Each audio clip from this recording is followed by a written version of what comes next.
नमस्ते दोस्तों। आज हम लौटेंगे लाखों साल पीछे, जब इंसान ने पहली बार पत्थर से अपनी कहानी लिखी थी। आइए जानते हैं पाषाण काल के रहस्यों को, जहां से हमारे जीवन की असली शुरुआत हुई। आज मैं तुम्हें बताऊंगा कि इंसान ने पत्थर से आग तक का सफर कैसे तय किया। हेलो दोस्तों, आज हम जानेंगे पाषाण काल के बारे में।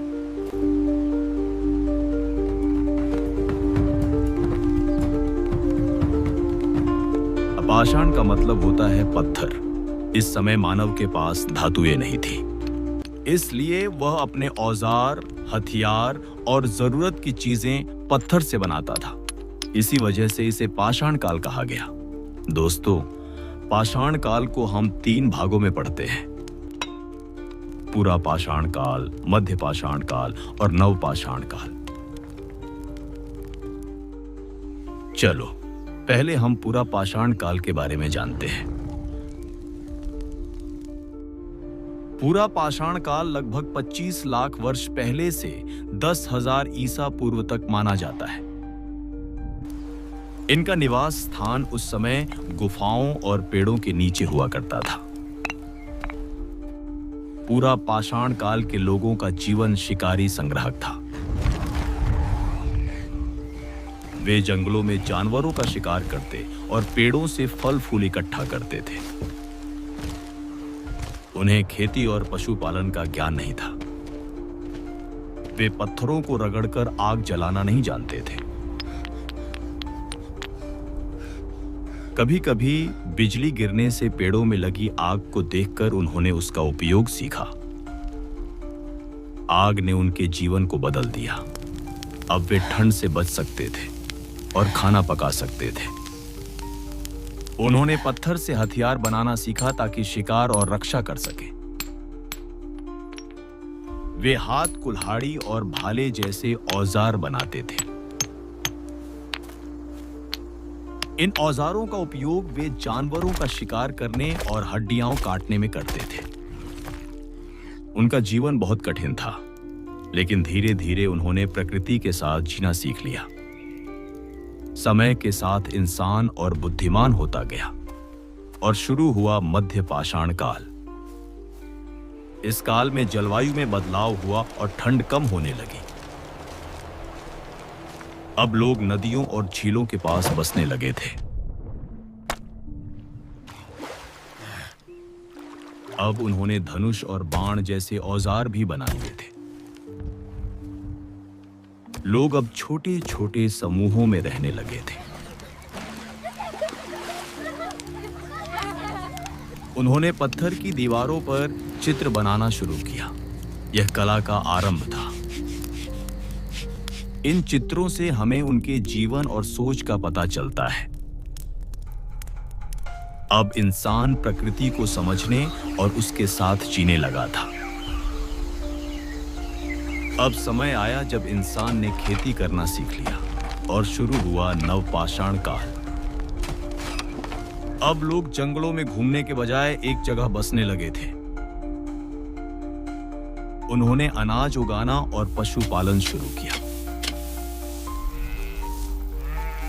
इंसान ने मिट्टी के बर्तन बनाना भी सीख लिया था।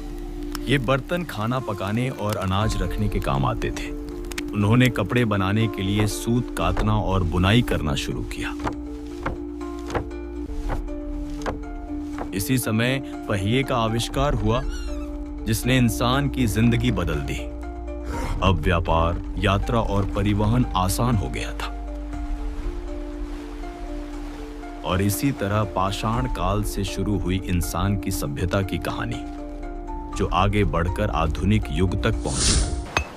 दोस्तों, चलो हम जानते हैं कुछ महत्वपूर्ण प्राचीन स्थलों के बारे में। नमस्कार। चलिए आज चलते हैं एक बहुत ही लंबे और दिलचस्प सफर पर। एक तरह की पुरातात्विक खुदाई जो हमें भारतीय उपमहाद्वीप के उस इतिहास में ले जाएगी जो हजारों, लाखों साल पुराना है। तो सवाल यह है कि एक ऐसे इतिहास को कैसे पढ़ा जाए जिसके बारे में कोई किताब ही मौजूद नहीं है। मतलब जब लिखना पढ़ना था ही नहीं, तो उस जमाने की कहानी पता कैसे चले। ये बिल्कुल एक जासूसी कहानी की तरह है, बस फर्क इतना है कि यहाँ सारे सुराग पत्थरों और हड्डियों में छुपे हैं। और इस कहानी की शुरुआत होती है एक खोज से। सोचिए, साल था 1863 जब रॉबर्ट ब्रूस फुट को पल्लवरम में ये हाथ की कुल्हाड़ी मिली। ये सिर्फ एक पत्थर का औजार नहीं था, नहीं, ये समझिए कि एक चाबी थी। एक ऐसी चाबी जिसने भारत में लाखों साल के इंसानी इतिहास का दरवाजा खोल दिया। ठीक है, तो चलिए अपनी खुदाई शुरू करते हैं। हमारी पहली और सबसे गहरी परत है पुरापाषाण काल।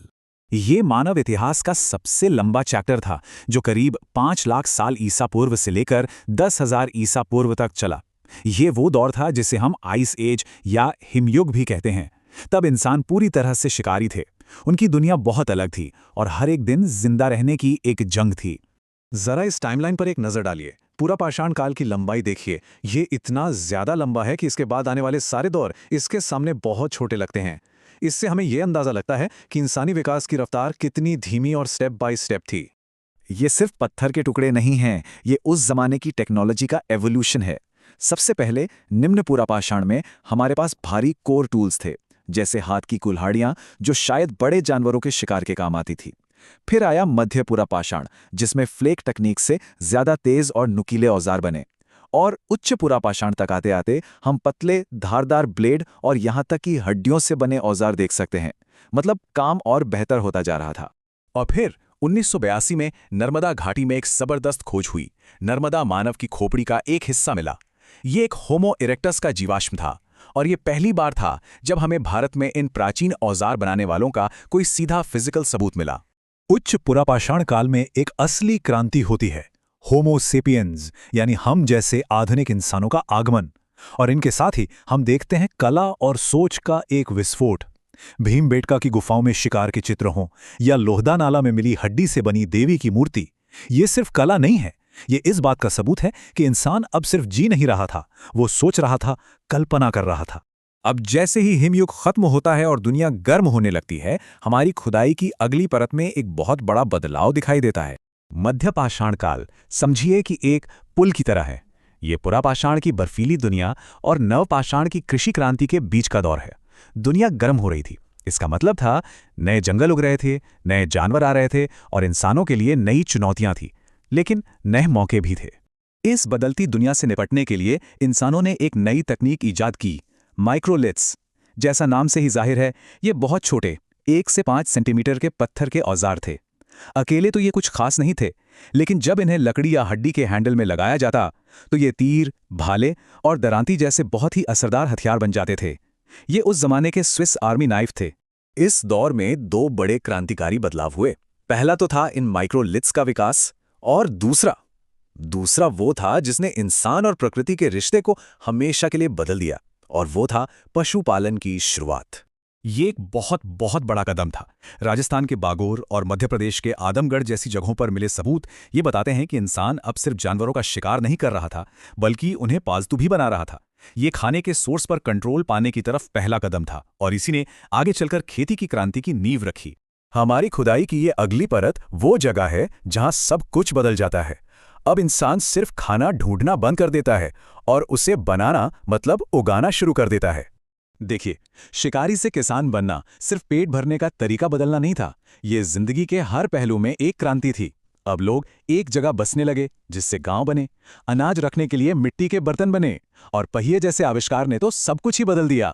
और ये कहानी हमेशा अपडेट होती रहती है। जैसे उत्तर प्रदेश के लहुरा देवा में हाल में हुई खोजों ने बताया है कि हमारे उपमहाद्वीप में चावल की खेती तो करीब 9000 पूर्व में ही शुरू हो गई थी। इसने तो पूरी टाइमलाइन को और भी पीछे धकेल दिया है। अब ये बहुत दिलचस्प है। ये जो खेती वाली क्रांति थी, ये हर जगह एक जैसी नहीं थी। लोगों ने अपने माहौल के हिसाब से खुद को ढाला। उत्तर में कश्मीर के बुर्ज होम में लोग ठंड से बचने के लिए जमीन के नीचे गड्ढे बनाकर घरों में रहते थे। वहीं दक्षिण भारत में लोग जानवरों के गोबर को जलाकर राख के बड़े बड़े टीले बना रहे थे, जो शायद किसी तरह के रीति रिवाज का हिस्सा थे। और अब हम अपनी खुदाई की आखिरी प्रागैतिहासिक परत पर पहुंच गए हैं, जहां एक नई चीज, एक नई सामग्री ने इंसानी टेक्नोलॉजी की दिशा ही बदल दी। यह है ताम्रपाषाण काल, यानी कॉपर स्टोन एज। जैसा कि नाम से ही पता चल रहा है, ये पाषाण युग का कोई अचानक अंत नहीं था। ये एक मिला जुला ट्रांजिशन का दौर था, जब इंसानों ने पहली धातु यानी तांबे का इस्तेमाल करना सीख लिया था, लेकिन वो अब भी पत्थर के औजारों पर बहुत ज्यादा निर्भर थे। इसी दौर ने आने वाले कांस्य युग के लिए जमीन तैयार की। इस दौर में हमें और भी जटिल समाज देखने को मिलते हैं। ये ज्यादातर गांव में रहने वाले किसान ही थे जो अपने खास काले और लाल रंग के मिट्टी के बर्तनों के लिए जाने जाते हैं। लेकिन इनाम गांव जैसी जगहों की खुदाई से समाज में ऊंच नीच के शुरुआती सबूत मिलते हैं। जैसे गांव के मुखिया का घर बड़ा और बीच में होता था, जबकि बाकी लोगों के छोटे गोल घर किनारों पर होते थे। तो इस पूरी खुदाई के बाद जो जरूरी बातें सामने आईं वो क्या है? ये रहे हमारे फील्ड नोट्स, जो जल्दी से सब कुछ रिवाइज करने के लिए एकदम सही हैं। चलिए फटाफट इन जरूरी खोजों को दोहराते हैं। चावल का सबसे पुराना सबूत लहुरा देवा। पशुपालन का पहला सबूत बागोर और आदमगढ़। गड्ढों वाले घर कहाँ मिले? कश्मीर के बुरज़होम में। भारत में पहला मानव जीवाश्म हथनौरा नर्मदा घाटी में। और मालिक के साथ कुत्ते को दफनाने का रिवाज, वो भी बुरज़होम में ही। ये कुछ ऐसी बातें हैं जो अक्सर एग्जाम्स में पूछी जाती हैं। तो पत्थर के एक साधारण औजार से शुरू हुई ये कहानी लाखों साल का सफर तय करके जटिल समाजों तक पहुंची। ये सिर्फ पत्थरों की कहानी नहीं है, ये इंसानी जिद, जुगाड़ और तरक्की की कहानी है।